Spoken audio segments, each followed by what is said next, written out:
విద్యనే మీ ఆయుధం, విద్యనే మీ ఆత్మ గౌరవం. సమాజంలో మార్పు రావాలన్నా, పేదరికం పోవాలన్నా అది కేవలం నాణ్యమైన విద్యతోనే సాధ్యం. విద్యారంగంలో సరికొత్త విప్లవానికి నాంది పలుకుతూ మన గౌరవ ముఖ్యమంత్రి రేవంత్ రెడ్డి గారి ఆధ్వర్యంలో ఆరుట్ల తెలంగాణ పబ్లిక్ స్కూల్ ఘనంగా ప్రారంభమైంది. ఈనాడు ఒక వినూత్నమైన ప్రయోగం, పేద ప్రజలకు ఉపయోగపడే విధంగా ఈనాడు ఆరుట్ల గ్రామాన్ని ఎన్నుకోవడం జరిగింది. నా సొంత మండలం ఒంగూరులో కూడా తెలంగాణ పబ్లిక్ స్కూల్ ని ప్రారంభించిన ఈ రోజు ఆరుట్ల గ్రామం నుంచే ప్రారంభించాలని ఎందుకు వచ్చినా అంటే మీరు తెలంగాణకు స్ఫూర్తినిచ్చిండ్రు, తెలంగాణకు ఆదర్శంగా నిలబడ్డారు. 15 కోట్ల వ్యయంతో రంగారెడ్డి జిల్లా ఆరుట్లలో నిర్మించిన తెలంగాణ పబ్లిక్ స్కూల్ ముఖ్యమంత్రి గారి దూరదృష్టికి, ప్రభుత్వ నిబద్ధతకు నిలువెత్తు నిదర్శనంగా నిలిచింది.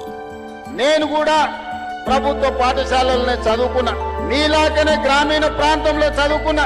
1వ తరగతి నుండి 5వ తరగతికి మా ఊర్లో చదువుంటే కొండారెడ్డిపల్లి అనే మా సొంత గ్రామం నుంచి 6 కిలోమీటర్ల దూరాన ఉన్న తాండ్రా అనే విలేజ్ కి వెళ్ళి మేము చదువుకునేది.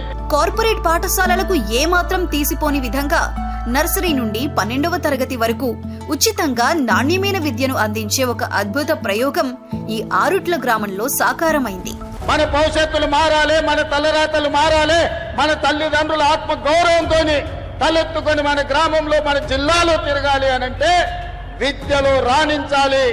గత ప్రభుత్వం కులాల పేరుతో, వర్గాల పేరుతో బడులను విడగొట్టి పిల్లల మధ్య చిన్నప్పుడే గోడలు కట్టింది.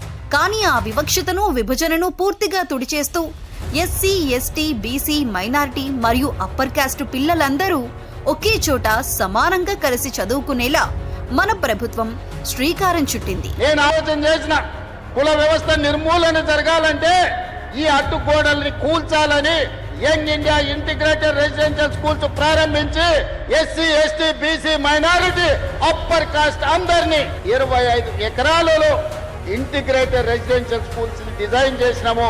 కేవలం చదువే కాదు, మన పిల్లలు ప్రపంచ క్రీడా వేదికలపై భారత జెండాను ఎగరేయాలని ఆశయంతో 2034 ఒలింపిక్స్ లో తెలంగాణ బిడ్డలు గోల్డ్ మెడల్ సాధించటమే లక్ష్యంగా సీఎం రేవంత్ రెడ్డి గారు అడుగులు వేస్తున్నారు. ఈనాటి వరకు 75 సంవత్సరాల స్వతంత్ర భారతంలో ఒక్క గోల్డ్ మెడల్ తెచ్చుకోలేదంటే ప్రపంచ దేశాల ముందు తల దించుకోవాల్సిన పరిస్థితి దేశంలో ఉందా లేదా?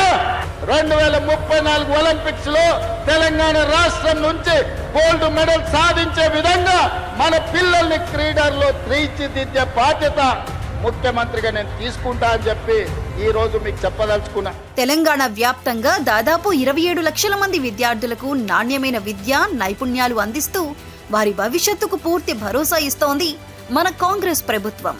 విధ్వంసమైన తెలంగాణ విద్యా విధానాన్ని వికాసం వైపు నడిపించాలంటే తెలంగాణకు ఆదర్శంగా ఆరుట్ల గ్రామం ఉండాలి, ఇక్కడ పాఠశాల ఉండాలి.